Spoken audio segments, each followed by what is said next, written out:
Hi everyone, welcome back to my channel. So today's video is on the highly anticipated Anastasia Beverly Hills Subculture Palette. It just came in the post, so I thought I would do a video. I've heard some pretty mixed reviews about it, but I wanted to use it myself before making a final decision because I have seen some really pretty looks made with it. So I thought maybe I can make it work. But anyway, I thought I would do the video because I don't really do first impressions, so I thought I would do a first impressions just because everyone's talking about this at the minute, so why not? So if this looks like something you'd enjoy, please keep on watching and click the like button and the subscribe button and leave me a comment because I appreciate it very, very much. And I will see you in a few days. Thanks everyone. Bye.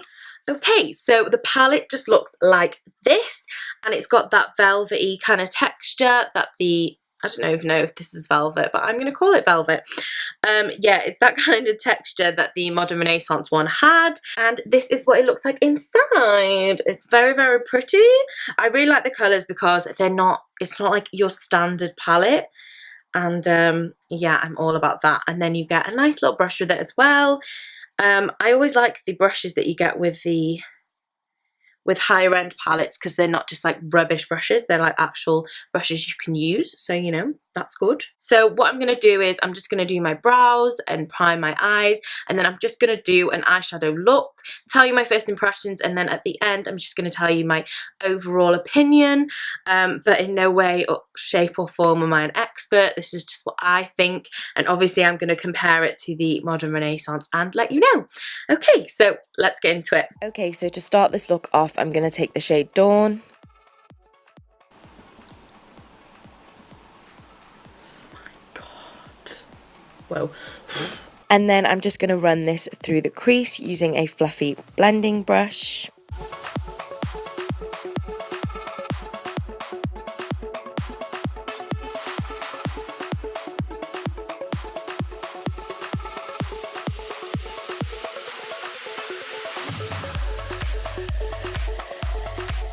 So first off, all I want to say is first impression is that when people say there is kickback, there is, like when you put your brush in, the amount of powder that poofs up, it's crazy. You put your brush in, you tap it in and it just goes poof.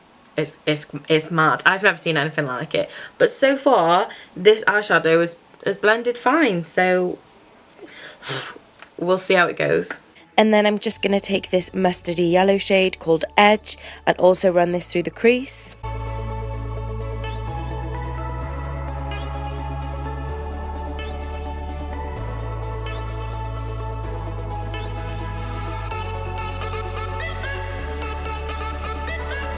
And then I'm going to take the shade Untamed on a denser brush and just focus this on the outer V and just through the crease. And then taking a fluffy brush to blend it out as best as I can.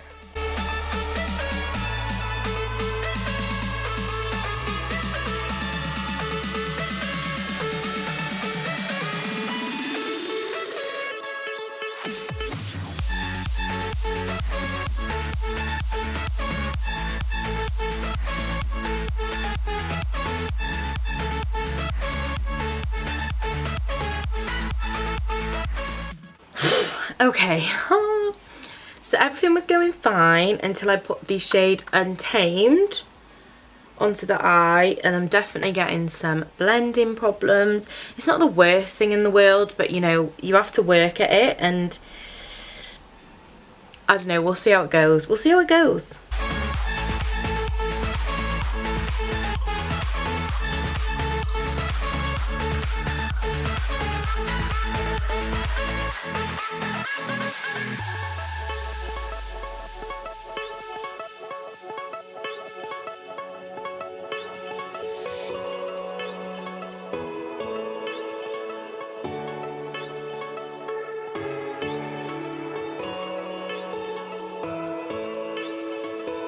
I'm then going to go in with the shade Axis on the outer V and the crease as well, just to intensify that green shade.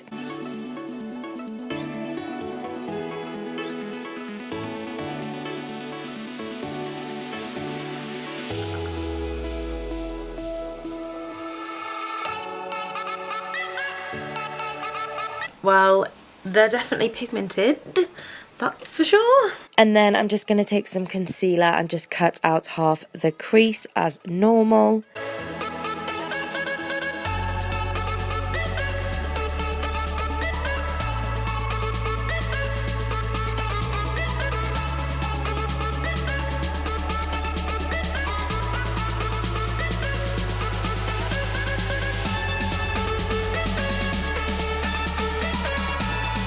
And then I'm just going to take the shade Electric and just apply this on top of where we put that concealer.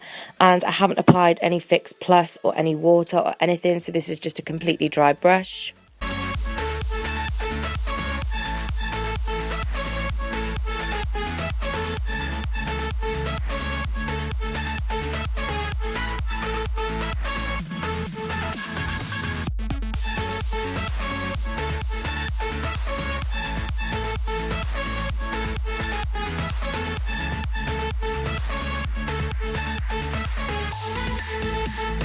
And then I'm just going to take some liquid eyeliner and just apply a wing.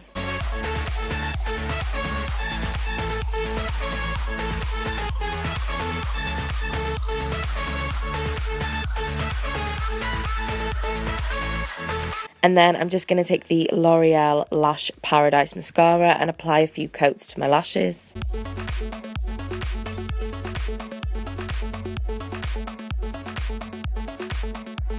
And then I'm just going to apply the Doll Beauty lashes in Jasmine to my lids.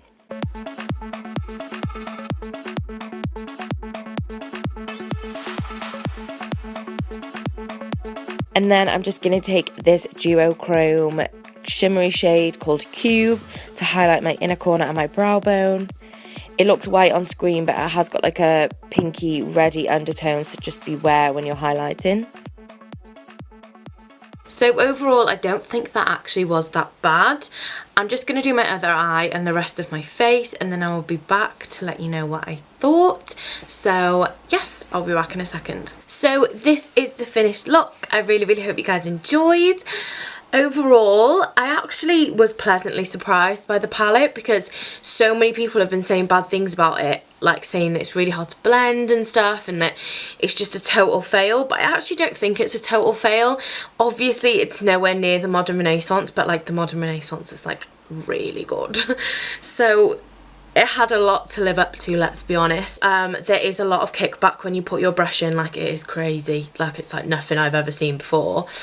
And you do have to work a little bit harder to blend, but I don't hate it. I really don't hate it. I think when you watch like bad reviews, you expect like the worst thing ever, and then it's actually alright. Like I don't think it's that bad. I'd go out like this and I'm gonna use it again, so I kind of think that's like a alright. Like I actually just think it's an okay palette. Like it's not mind-blowing, but it's not like, oh my god, the worst thing I've ever used, but it's somewhere in the middle. It is quite pricey, I guess, so that's why it's kind of like you expect more because you're paying so much money. So yeah, I mean, you can judge for yourself how this tutorial looks. I'm going to take some photos and see what they look like as well, and they'll be like the thumbnail, and I guess we'll just see what they turn out like. So all in all, I don't mind this palette. I think if you were hoping for it to be like the Modern Renaissance one, you're going to be disappointed. But if you go in with a clear mind thinking it's just an eyeshadow palette, it's just another eyeshadow palette, then I think you'll enjoy it. It reminds me of some other ones I've got that I still use. They're just not perfect, but not like awful. I think I'll have to play around with some of the other shadows in it as well, just to see if it's true about them all. But like I did use a shimmer. The shimmer was the Electric shade, which is like a pressed pigment, and I just used a dry brush. Like I didn't even wet the brush, and I think it looks nice. I don't think it's super metallic, but I don't think it's really bad. I don't know, maybe I just got a good palette out of the bunch, or maybe I'm just not picky with my eyeshadows. I don't know. I'm not an expert in any way, shape or form. I just do what I do and enjoy it, and yeah, to me, this is really good. I like it. I like the colour selection. It's different. It's not boring brown neutrals that we get from every single company. So yeah, I actually would recommend it because I really enjoyed using it. So yeah, that's my opinion. that's my final opinion. Yeah, so if you enjoyed this video, please give it a like and click the subscribe button, and please do leave me a comment on your thoughts of the palette because I'd be really interested to know. And if you don't have the palette, let me know if you're planning on purchasing it, just because I'm really nosy and I like to know what people are doing. Yeah, so I will see you guys in a few days. I hope you enjoyed. Thank you so much for watching. Bye.